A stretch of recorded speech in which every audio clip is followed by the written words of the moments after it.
Aš nematau priežasčių, kodėl mes dabar turėtumėm kalbėti ir jūs prašote mano įvertinimo, kas yra atsakingas už kažkokią susidariusią situaciją.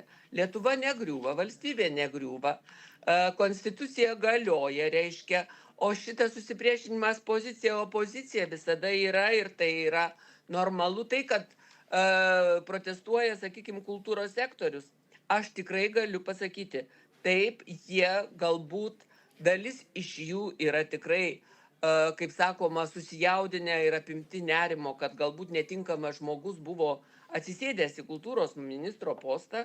Aš gerbiu jų teisę, bet prašau, Kultūros bendruomenė konkrečiai kultūros protestuoja dėl bendruomenė Nemuno taip pat aušros. kaip kultūros bendruomenė, nors jinai turi teisę protestuoti, išreikšti, pasakyti, ką nori dėl kandidatūros netinkamumo į ministro postą.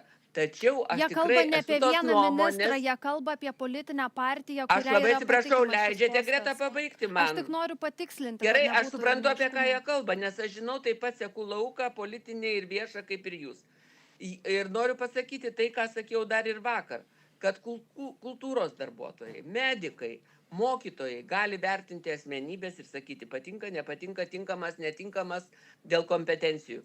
Tačiau pasisakyti, sakykime, prieš teisėtai išrinktą valdžią, aš manau, kad na, nereikia ir nedera tai daryti, ar kas tai bebūtų, kultūros darbuotojai, ar kokie nors kitų, reiškia, profesinių grupių atstovai.